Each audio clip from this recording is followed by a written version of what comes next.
Hello friends, Rohit hair. आज जो अपना साइंस का सीरीज चल रहा है उसका एक इम्पॉर्टेंट सेगमेंट आज हम लोग करेंगे, एलवाई वाला पोर्शन। आप देखेंगे कि एलवाई से हमेशा क्वेश्चन पूछा जाता है और ये क्वेश्चन को अगर आप कैटेगराइज करें तो ये इजी सेगमेंट में कैटेगराइज होता है, तो इसको आज हम लोग ख़त्म कर लेंगे। पहली बात तो ये है कि अगर हम आस पास देखें तो हम एलवाई से घिरे पड़े हैं। जैसे कांस्य पदक मिलता है वो एक एलवाई है, जो आप सोने की अंगूठी पहनते हैं वो एक एलवाई है, जो आयरन स्टील है, जो स्टेनलेस स्टील से जिसकी आपकी जो गैलरी की जो रेलिंग्स बने हुए हैं स्टेनलेस स्टील के, वो भी एक एलवाई है। तो हम एलवाई से घिरे पड़े हैं। पहला प्रश्न उठता है कि व्हाट दिस एलवाई इज। अगर आप देखें तो alloy is a homogeneous mixture of two or more then to metals. ठीक है, दो या दो से अधिक मेटल के मिक्सचर को आप एलवाई बोलते हैं। पर अगर एक ये मेटल है, एक ये मेटल है, अगर दो मेटल मिल गया तो हम कह रहे हैं कि एलवाई बन गया। अगर एक मेटल आपने फिक्स कर दिया और आपने कहा कि ये जो मेटल है ये मरकरी होगा, तब जो भी आपका एलवाई बनता है उसको आप एमलगम बोलते हैं। I hope I am making my point very terse and clear. Alloy is a homogeneous mixture of two or more metals. अगर उसमें एक मेटल को आपने फिक्स कर दिया, उसका नाम अगर मरकरी है तो उसको आप कहते हैं अमलगम। एक चीज ये है कि मरकरी जो है एक एलिमेंट से रिएक्ट नहीं करता है, उस एलिमेंट का नाम है आयरन। मरकरी का एलर्जी है आयरन से, उसके साथ वो रिएक्ट नहीं करता है, तो उसके साथ एमलगम बनने की संभावना बहुत कम हो जाती है। ठीक है, नाउ लेट अस मूव। पहली बात है कि व्हाई डू वी नीड एलवाइस। एलवाई की हमें जरूरत क्यों है? अगर उदाहरण के तौर पर देखें, एलवाई की हमें इसलिए जरूरत है कि to get the desired property. What is this?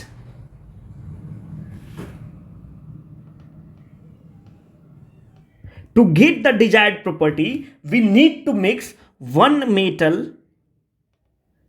with the other. The moment we mix one metal, more than one metal, we get Ly. वो कैसे? अब आप देखिए, आपके घर में जो सोने का आपकी माँ पहनती होंगी, बहन पहनती होंगी, कंगन पहनती होंगी, गला में हार पहनती होंगी, चेन पहनती होंगी, वो जो गोल्ड हम लोग को मिलता है, जो प्योर गोल्ड है, उसको आप क्या बोलते हैं? 24 carat gold. But this 24 carat gold is highly malleable. This 24 carat gold is highly ductile. Ductile और मैलिएबल का मतलब है कि इसको आप शेप नहीं दे पाएंगे, इसको आप आकार नहीं दे पाएंगे। इतना मैलिएबल होता है कि वो, डक्टाइल का मतलब होता है कि जिसको वायर बनाया जा सके, तो उसको आप राउंडनेस और स्ट्रक्चर नहीं दे सकते हैं प्योर गोल्ड को। जब प्योर गोल्ड को आप स्ट्रक्चर नहीं दे पाते हैं तो यूजुअली क्या होता है कि 22 कैरेट गोल्ड लिया जाता है, उसमें 2 कैरेट या तो कॉपर को ऐड किया जाता है या सिल्वर को ऐड किया जाता है।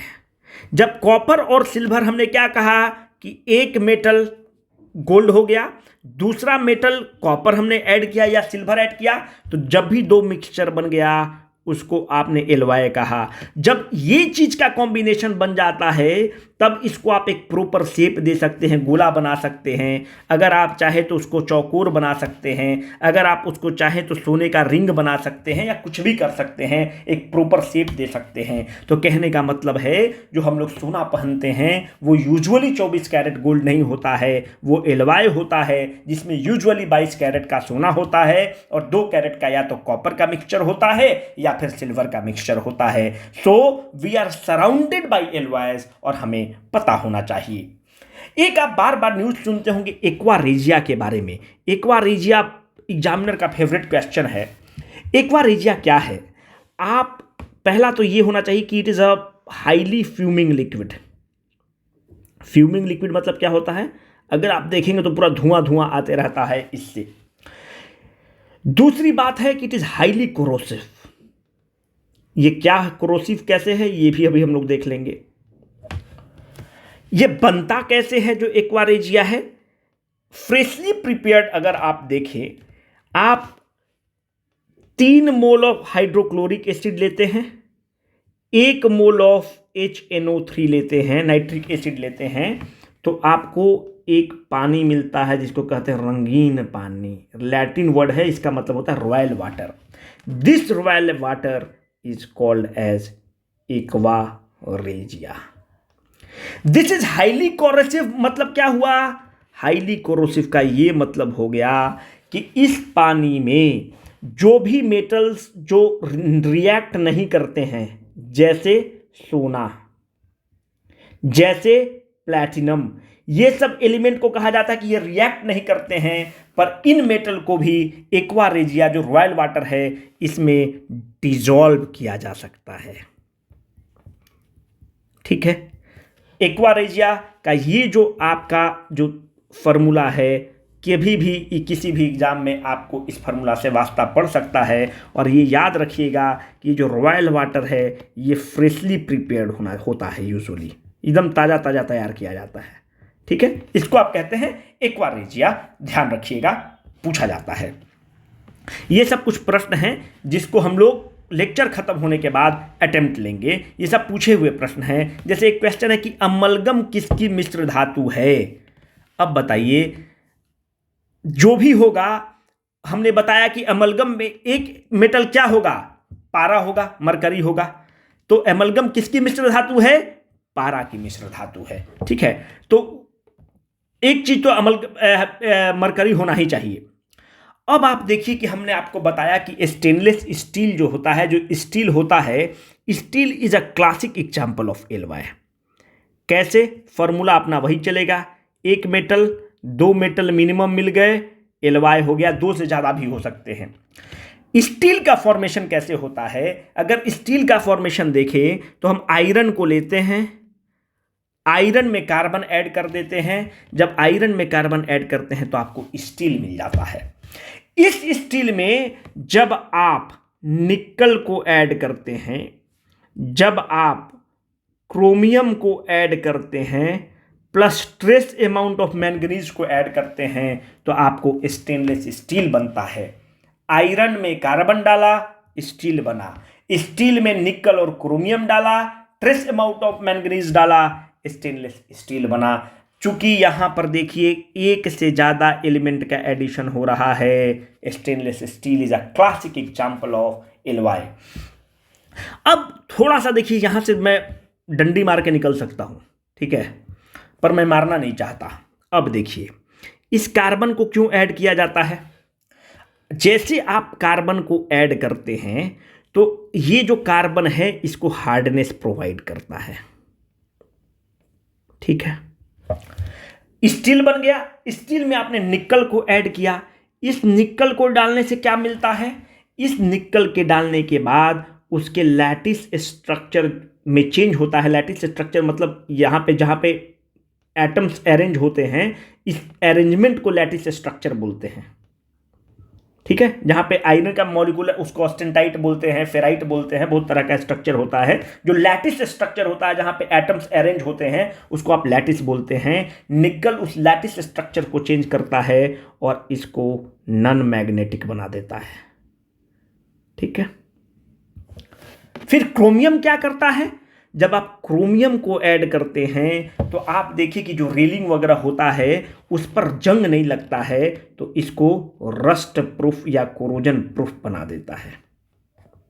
ठीक है, तो these are the characteristic feature of the stainless steel कि उसमें जंग नहीं लगता है, नॉन मैग्नेटिक होता है, and stainless steel is a classic example of alloys. What is the carbon content? देखिए, यूजुअली कार्बन कंटेंट जो होता है वो 0.5 से 2% होता है। कोई कोई जैसे कास्ट आयरन वगैरह कहीं कहीं आप ले लेंगे तो 4% तक का भी कार्बन कंटेंट होता है, पर इससे ज़्यादा नहीं होता है। अब प्रश्न आपके जहन में उठेगा क्यों? चूँकि मैं इंजीनियर हूँ और मैं मैकेनिकल इंजीनियर हूँ तो मैं इसके बारे में आपको थोड़ा बता सकता हूँ। देखिए, होता क्या है कि कार्बन के केस में ये है कि जब आप 4% के ऊपर जब आप कार्बन डाल देते हैं तो हार्डनेस के साथ साथ इसको ब्रिटल बना देता है। ब्रिटल मतलब क्या होता है, जैसे कांच जो होता है वो ब्रिटल होता है, जमीन पे डालेंगे ना तो तुरंत टूट जाएगा, बिखर जाएगा टूट के, तो लोहा तुरंत टूट जाएगा। इसलिए कार्बन का कंटेंट मैक्सिमम 4% तक जाया जाता है, उससे ज़्यादा नहीं जाया जाता है। अगर आप स्टेनलेस स्टील का कंपोजिशन देखें तो इसमें तकरीबन 90% आयरन होगा। इसमें क्रोमियम का कंटेंट जो होगा मिनिमम 5% होगा, ये 10% भी हो सकता है, पर मिनिमम 5% तो स्टेनलेस स्टील में क्रोमियम का कंटेंट होगा ही। उसके बाद उसमें trace amount of manganese add किया जाता है, और कार्बन का कंटेंट आपको बता ही दिए हैं, वो ऐड किया जाता है। प्राइमरली ये 4 मेटल्स उसमें ऐड होते हैं, और इसीलिए stainless steel is a classic example of alloy. Hope I am making my point clear. Else you are free to ask questions in the comment box or mail us. अब हम लोग थोड़ा सा कोरोजन के बारे में पढ़ेंगे कि कोरोजन क्या होता है, और कोरोजन के बारे में क्वेश्चन पूछते हैं। कोरोजन का अगर आप सिंपल डिफिनेशन मेरे से पूछें तो मैं इसको बोलूंगा कि डिटोरिएशन ड्यू टू ऑक्सीडेशन। अगर कोरोजन आयरन के केस में होता है, this corrosion in the case of the iron is called as rust. ठीक है, क्यों? रस्ट में जब आप जंग लगता है तो उसमें क्या हो रहा है, आयरन का क्वालिटी में डिटोरिएशन ही तो हो रहा है, गिरावट ही तो हो रहा है। पर एक चीज आप याद रखना, रस्ट का एक बहुत ही स्ट्राइकिंग फीचर है जो एग्जाम में आपको कभी भी झटका दे सकता है। रस्ट के केस में आप देखोगे कि रस्ट के केस में जो वेट ऑफ द आयरन होता है वो बढ़ जाता है। अगर ऐसा कभी ऑप्शन दे दे कि wait of the iron increases, अगर आयरन का 100 किलो वजन था तो रस्ट के बाद आप देखेंगे कि 100.1 kg हो गया होगा आयरन, पर क्वालिटी वाइज कैसा हुआ होगा, कमजोर हो गया होगा। क्यों? आयरन ऑक्सीडाइज कर गया है, उसका क्वालिटी डिटोरिएट कर गया है। पर why this increase in the weight? अगर आयरन बना तो आप क्या बना होगा ऑक्सीडेशन के बाद, आयरन ऑक्साइड बना होगा, FeO बना होगा, Fe2O3 बना होगा, जो भी बना होगा आयरन का ऑक्साइड बना होगा। जब आयरन का ऑक्साइड बना होगा तो इसका मतलब ऑक्सीजन से रिएक्ट किया होगा। चूंकि अब उसमें ऑक्सीजन भी प्रेजेंट है, तो पहले क्या था, केवल आयरन था, अब उसमें आपने ऑक्सीजन डाल दिया तो क्या बन गया, रस्टेड आयरन बना। तो ऑक्सीजन का भी वजन जुड़ गया, और ये जो 0.1 kg का जो इंक्रीज है, it is primarily because of the wait of the oxygen. तो इसीलिए अगर कभी स्टेटमेंट आ जाए इन the case of the rusting the wait of the iron increases decreases, आपको प्रॉम्प्ट होगा कि आयरन के रस्टिंग के कारण तो आयरन का क्वालिटी घटता है, डिटोरिएट होता है। It will prompt you to tick कि जो वेट ऑफ द आयरन घट जाएगा, पर weight of the iron goes vice versa, ये बढ़ जाता है। अगर कोरोजन का हम स्टडी अभी कर रहे हैं तो सिल्वर भी कोरोड होता है। सिल्वर जो कोरोड होता है तो कलर कैसा हो जाता है, सिल्वर का ब्लैक हो जाता है। अगर आप सिल्वर का जो पायल वगैरह देखो तो ब्लैक कलर का हो जाता है। क्यों होता है? वो सिल्वर सल्फाइड का फॉर्मेशन हो जाता है। सल्फर जो एटमॉस्फेयर में हवा में प्रेजेंट है उससे रिएक्ट करके सिल्वर सल्फाइड बन जाएगा और वो कोरोड हो जाएगा। अब देखिए, कॉपर भी कोरोड होता है, और कॉपर जो है, जो एटमॉस्फेयर में मॉइस्ट कार्बन है उससे रिएक्ट करेगा और कॉपर कार्बोनेट बनाएगा। कॉपर कार्बोनेट कैसा होता है? कॉपर कार्बोनेट ग्रीन कलर का होता है, और कॉपर कार्बोनेट को अगर आप देखें तो ये फूड के लिए जो खाद्य पदार्थ है उसमें अगर आप कॉपर में खाएंगे जो कोरोडेड होगा तो पॉइजनस नेचर का होता है। जो ब्रास है ये भी कोरोड होता है। ब्रास जो है एटमॉस्फेयर में हाइड्रोजन सल्फाइड के साथ रिएक्ट करता है और इसका कलर जो है फेड कर जाता है। ठीक है, what is this brass? Brass is alloy. Alloy of what? Brass is alloy of copper and zinc. Copper कितना मात्रा में होता है? कॉपर आप देखें तो 70% होता है और जिंक 30% होता है। इसी हाथों हाथ अगर आप देखें, एक होता है ब्रोंज, जो पहला हम लोग फिगर में देखें, जो कास्ट से आप बोल रहे हैं, तो ब्रोंज होता है कॉपर प्लस टीन, इसका एलवाय है 1 + 1, जो 2 हो गया तो एलवाय हो गया। तो यूजुअली आप देखें तो 88% कॉपर होता है और रिमेनिंग परसेंट टीन होता है, 12% के आसपास टीन होता है। इस परसेंटेज को अगर आप याद रखेंगे तो एग्जाम में आपको सहूलियत जरूर होगी। तो ब्रास भी फेड होता है, ब्रास H2S से रिएक्ट करता है, ये मॉइस्ट कार्बन के साथ रिएक्ट करके कॉपर कार्बोनेट जो ग्रीन कलर का सब्सटेंस बनता है और कोरोड कर जाता है। तो इस चीज़ को थोड़ा सा आपको ध्यान रखना चाहिए। अभी चूंकि कॉपर का जिक्र आ गया और कॉपर हम लोग पढ़ रहे हैं 70-30% हम लोग किसका बोल रहे हैं, ब्रास का बोल रहे हैं, है ना। ब्रास का 70% आपको कॉपर होगा और 30% वो होगा। अभी आप देखें कि हम लोग अभी कॉपर के बारे में जम के डिस्कस कर रहे हैं। अभी आप कुछ लोगों को देखते होंगे कि कॉपर के पानी में, मतलब कॉपर का वेसल में लोग पानी रख देता है रात भर और अगले दिन पीता है, बोलता है कि पेट के लिए बहुत ही अच्छा होता है। कॉपर का जो प्रॉपर्टी क्या है कि कॉपर जो है अपने आप को स्लोली रिलीज करता है, slowly releases in the water, अपने आप को स्लोली रिलीज करता है। और इस दौरान जो इसमें जो बैक्टीरिया जो लाखों की संख्या में हैं, उस बैक्टीरिया को किल करता है और this is called oligodynamic effect.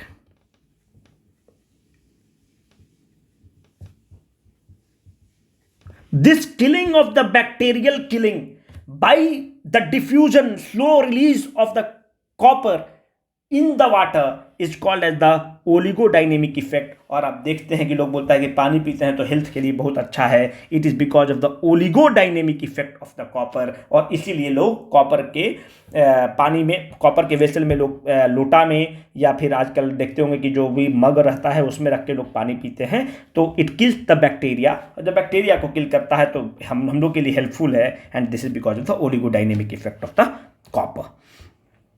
Bronze के बारे में हमने आपको बता दिया। ब्रोंज किसका है, कॉपर और टीन का है।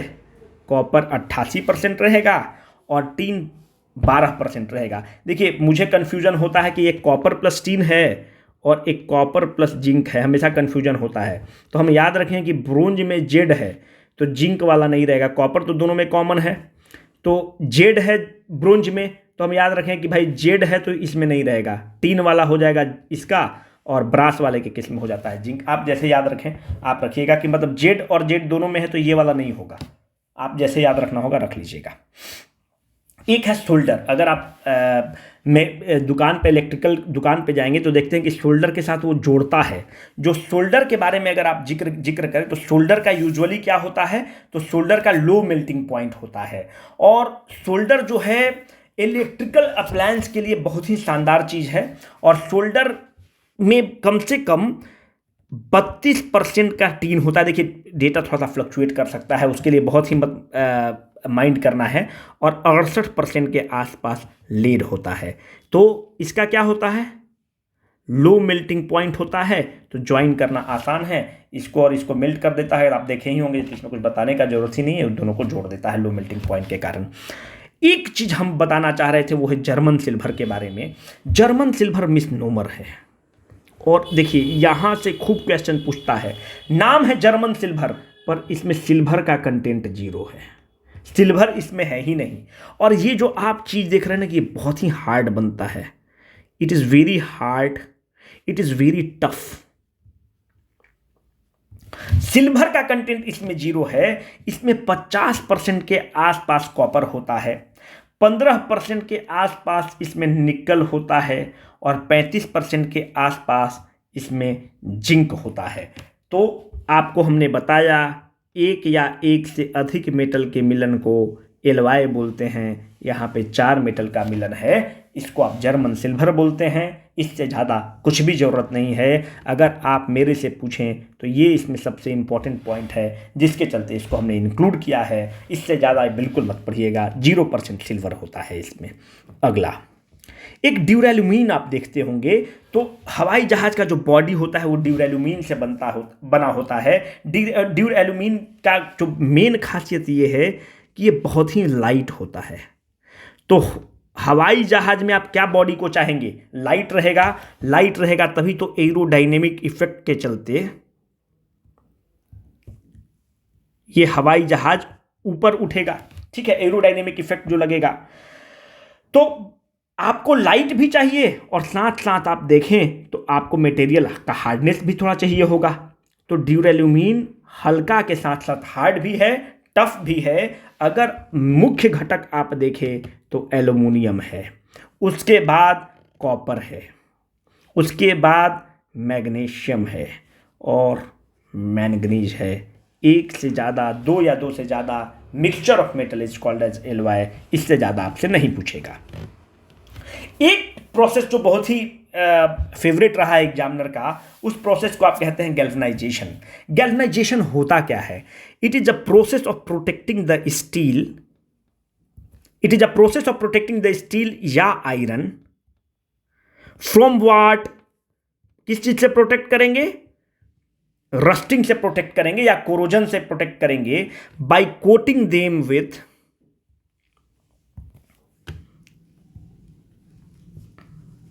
जस्ता। ठीक है, by coating them with zinc. Zinc को आप सैक्रिफाइसिंग मटेरियल बना देते हैं, सैक्रिफाइस कर देते हैं। ठीक है, क्यों सैक्रिफाइस करते हैं? अगर आप यहां पे आयरन का स्ट्रक्चर देखिए, एनसीईआरटी का मैंने लिया है। जिंक को देखिए, ऊपर से नीचे का सिस्टम देखिए।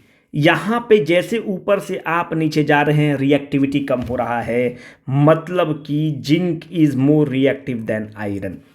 अगर इस चीज को आप रिलेट करना चाहते हैं, अगर आप कॉलेज वगैरह में प्रोटेस्ट कर रहे होंगे तो आप देख रहे हो कि 100 आदमी का झुंड है, उसमें एक दो आदमी नेता बनता है, वो रिएक्टिव लोग हैं, वो भावनात्मक रूप से बह गया है और रिएक्टिव लोग हैं। जब पुलिस को एफआईआर करना होता है तो इस 100 आदमी पर नहीं करता है, ये जो रिएक्टिव लोग हैं इन पर करता है। जो सबसे ज़्यादा रिएक्ट करके भावनात्मक लोग हैं उन पर एफआईआर करता है पुलिस। और जो रिएक्टिव लोग हैं ये क्या होते हैं? आदमी हम लोग बाद में बोलते हैं कि ये बलि का बकरा बन गया, सेक्रीफाइस हो जाता है। इशू भले ही सॉल्व हो जाएगा पर सेक्रीफाइस तो ये एक या दो लोग जो बहुत रिएक्टिव और भावनात्मक थे ये शहीद हो जाएंगे। उसी तरह से जब आप आयरन को आप लेते हैं, जब आयरन पे आप आयरन से रिएक्टिव एलिमेंट का कोटिंग कर देते हैं इस पर। वो रिएक्टिव एलिमेंट क्या है? जिंक का आपने कोटिंग कर दिया। तो अब जो ऑक्सीजन है एटमॉस्फेयर में, आयरन तो कवर्ड हो गया। अब आयरन से पहले जो जिंक है एक्सपोज्ड है, यही उससे रिएक्ट कर लेता है। जब रिएक्ट करेगा तो ऑक्सीडेशन किसका हो जाएगा? जिंक का। मतलब कहने का मतलब है जिंक रिएक्ट करेगा और जिंक सैक्रिफाइस हो जाएगा और हमारा आयरन क्या है? बच जाएगा, प्रोटेक्ट हो जाएगा। इसी को आप गैल्वेनाइजेशन प्रोसेस बोलते हैं। और ये क्यों होता है? Because zinc is more reactive than iron. और यहाँ से आप बना सकते हैं जो भी सवाल रहेगा। हम लोगों ने जो सीरीज स्टार्ट किया है कि हमेशा हम लोग science in a day to day life लेते हैं, क्योंकि बीपीएससी, स्टेट पीसीएस खूब क्वेश्चन पूछता है। किसी का पैर हाथ टूटता है तो एक्सरे कराया जाता है। कुछ लोगों को डॉक्टर बोलता है सीटी स्कैन कराओ, कुछ लोगों को डॉक्टर बोलता है एमआरआई स्कैन कराओ। तीनों में अंतर क्या है आज इसको हम लोग पढ़ेंगे। एक्सरे में आप क्या यूज करते हैं? एक्सरे को यूज करते हैं। सीटी स्कैन को आप क्या कहते हैं? सीटी स्कैन को हम लोग कंप्यूटराइज्ड टोमोग्राफी बोलते हैं। ठीक है, सीटी स्कैन में भी हम लोग एक्सरे का ही इस्तेमाल करते हैं। एक्सरे में तो एक्सरे का इस्तेमाल करेंगे ही, पर एमआरआई स्कैन में हम लोग एक्सरे का प्रयोग नहीं करते हैं। इसमें हम लोग रेडियो वेव्स को यूज करते हैं। कैसे करते हैं उसको हम लोग देखना है। कहने का मतलब है कि यहां हम लोग रेडिएशन का प्रयोग नहीं करते हैं। यहां पर रेडिएशन का प्रयोग करेंगे, यहां पर रेडिएशन का प्रयोग करेंगे। होता क्या है, अगर ये आपका हड्डी है, यहां से आपने एक्सरे को पास कर दिया तो हड्डी में क्या है? कैल्शियम है। कैल्शियम के जो थक्के हैं वो एक्सरे को अलाउ नहीं करेंगे पास करने के लिए। जब अलाउ नहीं करेंगे पास करने के लिए तो यहां पर फिल्म पर उसका फोटो आ जाएगा। ठीक है, कैल्शियम वगैरह जो है अलाउ नहीं करेगा एक्सरे को पास करने के लिए, तो यहाँ पे उसका फोटो आ जाएगा। जैसे दांत भी अलाउ नहीं करता है तो दांत का एक्सरे हो जाता है। पर अगर किसी आदमी का पैर हाथ ज़्यादा टूट गया तो उसको एनालाइज करने के लिए एक्सरे को जब आप विभिन्न डायरेक्शन से फोकस करना स्टार्ट करते हैं, चारों तरफ पांचों तरफ से डिफरेंट एंगल से हिट करना चाहते हैं और उन सारी रे के स्ट्रक्चर को एक कंप्यूटर में आप डाल देते हैं और वहां से जो पिक्चर, डिटेल्ड पिक्चर आप निकालते हैं, उसको आप सीटी स्कैन बोलते हैं। कहने का मतलब है CT scan is a modified version of X-ray in which the X-rays are sent from the different angles and we get a 3D picture of जहां पर हाथ पैर टूटा है उसका हमको 3D पिक्चर मिल जाता है। But what about the MRI case? MRI case में अगर आप देखें तो MRI केस में एक व्यक्ति को हर व्यक्ति का एक मैग्नेटिक फील्ड है, बॉडी का भी अपना एक मैग्नेटिक फील्ड है और यहां पर दो मैग्नेट के बीच में हमारे बॉडी को भेज दिया जाता है। तो बॉडी का मैग्नेटिज्म इस मैग्नेट से रिएक्ट करता है। यहां पर कोई एक्सरे का प्रयोग नहीं होता है, यहां पर कोई रेडिएशन का प्रयोग नहीं होता है। यहां पर कुछ रेडियो वेव्स पास किए जाते हैं और बॉडी का बहुत ही डिटेल्ड स्ट्रक्चर पता चल जाता है। यहां पर आप अगर कुछ सीजर होता है दिमाग वगैरह में या कहीं ब्लड क्लॉटिंग है तो वो ब्लड क्लॉटिंग वगैरह सीटी स्कैन वगैरह में नहीं आ पाता है। कहने का मतलब है कि सबसे डिटेल्ड स्ट्रक्चर एमआरआई में मिलेगा, उसके बाद सीटी स्कैन में मिलेगा, उसके बाद एक्सरे में मिलेगा। जब डॉक्टर को बहुत कुछ बारीकी से कुछ चीज़ को देखना होता है तब वो एमआरआई का बोलता है कि आप एमआरआई करा कराइए। अगर उससे कम में काम चलाना होता है तो सीटी स्कैन पे चलाता है, सबसे कम काम वो एक्सरे पर चलाता है। तीनों में अंतर यही है। एमआरआई में केवल याद रखिएगा कि एमआरआई के केस में रेडिएशंस का प्रयोग नहीं होता है, मैग्नेटिज्म का प्रयोग होता है। यही साइंस इन एवरीडे लाइफ का था। आप इस क्वेश्चन का उत्तर हमें कमेंट बॉक्स में दीजिएगा। क्या होता है एम्फोटेरिक ऑक्साइड? देखिए, जब भी कोई मेटल रिएक्ट करेगा ऑक्सीजन के साथ तो क्या बनाएगा? मेटल ऑक्साइड बनाएगा। ये जो मेटल ऑक्साइड यूजुअली आप देखेंगे कि इसका नेचर बेसिक होता है, एसिडिक नहीं होता है यूजुअली। बट कुछ मेटल ऑक्साइड जो होते हैं उनका नेचर आप देखें तो कुछ मेटल ऑक्साइड का नेचर एसिडिक भी होता है और साथ साथ बेसिक भी होता है। जिन मेटल ऑक्साइड का नेचर एसिडिक और बेसिक दोनों साथ साथ होता है उसको आप एम्फोटेरिक ऑक्साइड बोलते हैं। ठीक है, अब इससे ज़्यादा मैं नहीं बताऊंगा, इससे ज़्यादा आपको इसका आंसर कमेंट बॉक्स में दीजिएगा, थोड़ा सोचिएगा तो आंसर निकल जाएगा। अब हम लोग जो बीपीएससी में प्रश्न आए हुए हैं उसको अटेम्प्ट लेंगे और सॉल्व करेंगे। क्वेश्चन है, to make the steel hard requires the increase in. अभी हमने बताया कि स्टील को हार्ड बनाने के लिए हम पहले आयरन को लेते हैं, उसमें कार्बन को डालेंगे तो स्टील बनता है। इस स्टील में निकल को डालेंगे और क्रोमियम को डालेंगे तो स्टेनलेस स्टील बनता है। ये जो कार्बन को जब हम ऐड करते हैं तो स्टील हार्ड बनता है। अगर 4% से ज़्यादा डाल दीजिएगा तो ब्रिटल बन जाता है। तो इसका करेक्ट आंसर आगरा हो जाएगा। निम्न में से कौन सा एक अलौह धात्विक खनिज है? अब देखिए, जो भी एक होता है कि लौह और अलौह धात्विक खनिज, देखिए जिसमें मेटल्स में जिसमें trace amount of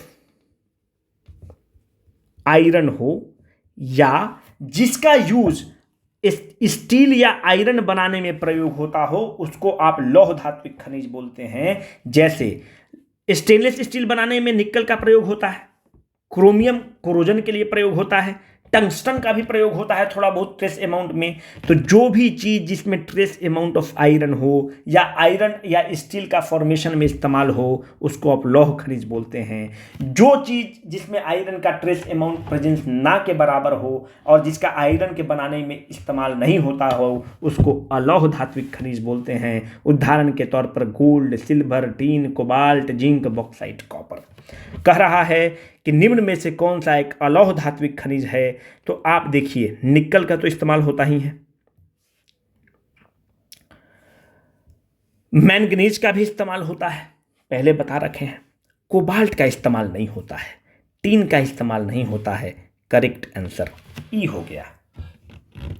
stainless steel एक मिश्र धातु है, लोहे और निकल का, लोहे और क्रोमियम का, लोहे और जस्ता का तो है भी नहीं, तांबे और क्रोमियम का है भी नहीं। पर हमने आपको अभी बताया कि स्टेनलेस स्टील किससे बना हुआ है, इसमें निकल भी ऐड हो रहा है, क्रोमियम भी ऐड हो रहा है। तो कह रहा है कि निकल का तो है, क्रोमियम का भी है। ऑप्शन हो गया ई। पित्तल में कौन सी धातु है, बहुत इजी क्वेश्चन है, अपने अटेम्प्ट ले लीजिएगा, कोई मतलब नहीं होगा। Mercury metal mixture is high colour alloy, carbon mixed alloy, mercury mixed alloy. हमने बोला ये अमलगम के बारे में आपसे पूछ रहा है कि अमलगम में क्या होता है, एक या एक से अधिक चीज़ के मिक्सचर को आप एलवाय बोलते हैं। अगर एक चीज़ मरकरी है उसको आप एमलगम बोलते हैं। Brass is an alloy of, कुछ भी बताने का जरूरत नहीं है। The commonly use safety fuse wire is made up of which material, ये एक अच्छा क्वेश्चन है। It is an alloy of tin and lead, क्योंकि जो घर में जो फ्यूज होता है, जो ये चीज़ इसका जो मिक्सचर होता है इसका मेल्टिंग पॉइंट बहुत ही कम होता है। आप क्या चाहते हैं कि घर में फ्रिज, एसी वगैरह जलने से पहले मानते हैं कि उनका जो वायर है, कॉपर का वायर 100 डिग्री सेंटीग्रेड पर मेल्ट होता है। पर अगर आपका फ्यूज का जो सर्किट लगाए हैं अगर 80 डिग्री सेंटीग्रेड पर ही मेल्ट हो जाता है, इतना ही उसका मेल्टिंग पॉइंट है, तो जैसे हीट बढ़ा, लोड बढ़ा, तो ये पहले ही फ्यूज़ मेल्ट हो गया। जब फ्यूज़ मेल्ट हो गया तो पूरा घर का ही कनेक्शन चल गया, तो आपका रेफ्रिजरेटर और एसी बच गया।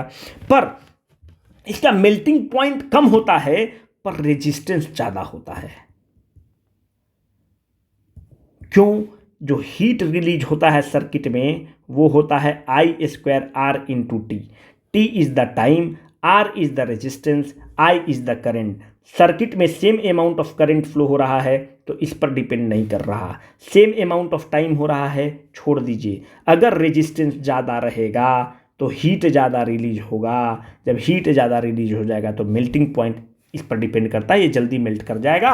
और जब जल्दी मेल्ट कर जाएगा तो आपका घर का सर्किट बच जाएगा। तो कहने का मतलब है कि जो फ्यूज होता है उसमें मेल्टिंग पॉइंट कम होता है, जल्दी मेल्ट कर जाता है, पर उसका रेजिस्टेंस ज़्यादा होता है। जब रेजिस्टेंस ज़्यादा रहेगा तो हीट ज़्यादा रिलीज होगा, जब हीट ज़्यादा रिलीज होगा तभी वो मेल्ट होगा। गैल्वनाइज लोहे के पाइप पर परत होती है जस्ते की, जिंक की। और तो कोई क्वेश्चन नहीं है, बाकी सब तो हम लोगों ने बता दिया। अब अगले लेक्चर में कुछ और चीज़ हम लोग साइंस का लेकर आएंगे। हम उम्मीद है कि आपको पसंद आ रहा होगा। कमेंट करिएगा, मेल करिएगा। बहुत बहुत धन्यवाद।